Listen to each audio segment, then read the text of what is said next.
अस्सलाम वालेकुम नाजरीन, प्रोग्राम बात निकलेगी के साथ मैं हूँ आसिया रियाज।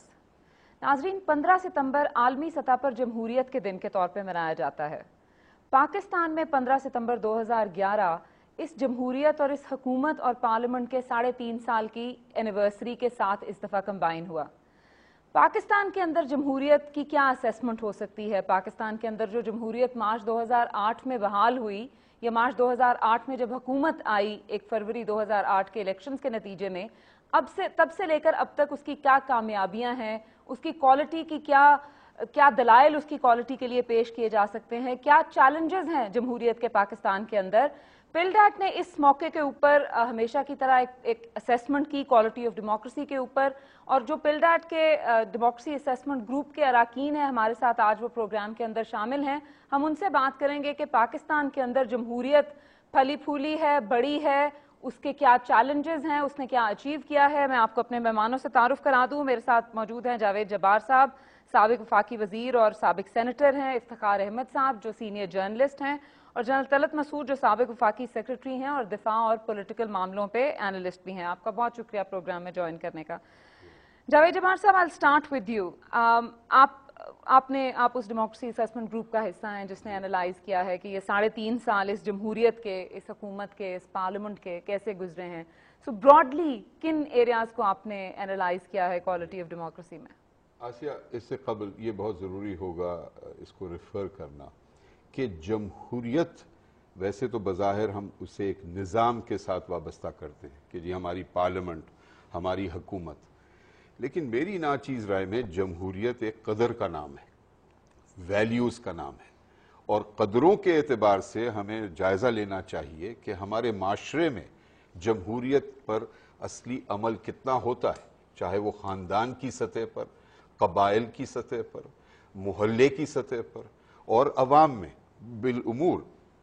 और उस एतबार से कुछ हिस्से बड़े आमराना मिजाज का इजहार करते हैं।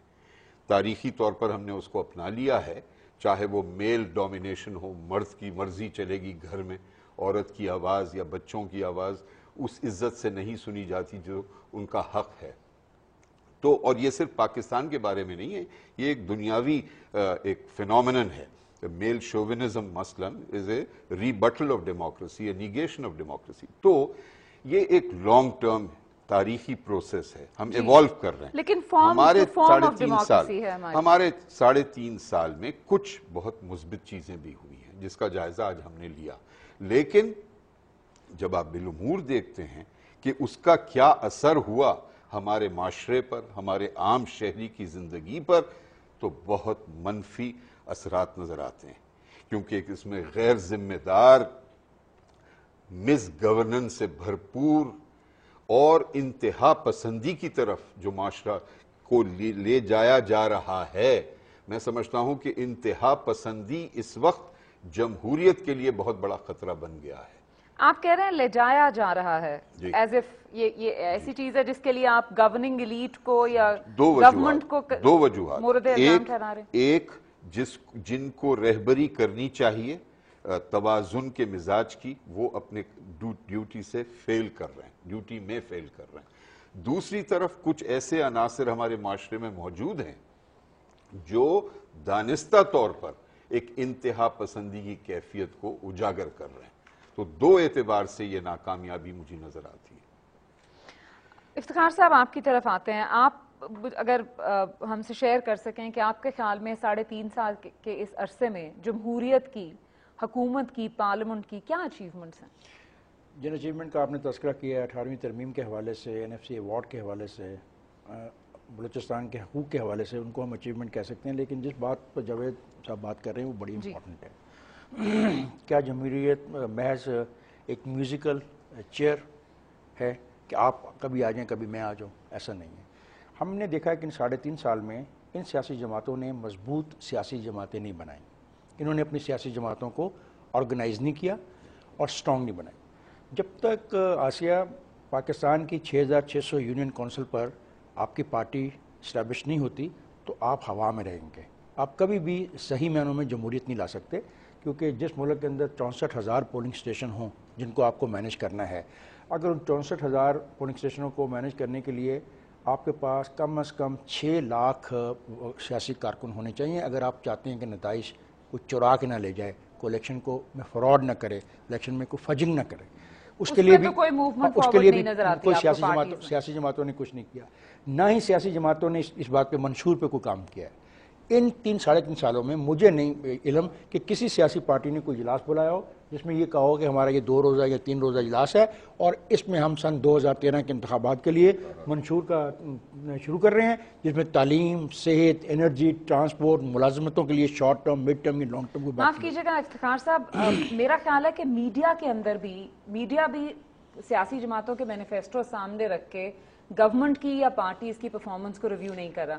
بات برائے بات ہوتی ہے لیکن مینیفیسٹو پرومسز کو سامنے رکھ کے ایویلیویٹ نہیں ہو رہا. میں آپ سے اتفاق کرتا ہوں. دیکھیے چونکہ آج ہم اس لیے ہم بیٹھے ہیں کہ جمہوریت کے حوالے سے بات کر رہے ہیں، تو جیسے میں نے کہا جمہوریت ہوا میں تو نہیں ہوگی نا، جمہوریت تو ایک ریئل چیز ہوگی نا.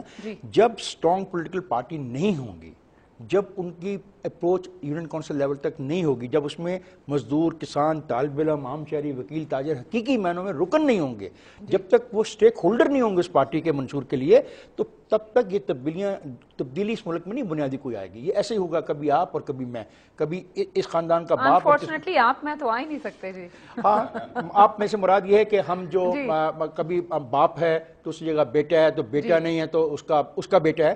تو اس کو ختم کرنے کے لیے سیاسی پارٹیوں کو سنجیدگی سے کام. 3.5 سال میں مجھے سیاسی پارٹیاں ایسے کام کرتے ہوئے نظر نہیں آئی. طلعت صاحب، کیا چیلنجز نظر آتے ہیں آپ کو اس 3.5 سال کے عرصے میں؟ گورننس کے کیا چیلنجز ہیں جو اس گورنمنٹ نے مینج کیے ہیں یا نہیں کیے، اور اس وقت بہت سٹارک ملک کو نظر آ رہا ہے کہ ان سے پرابلم ہو رہی ہے؟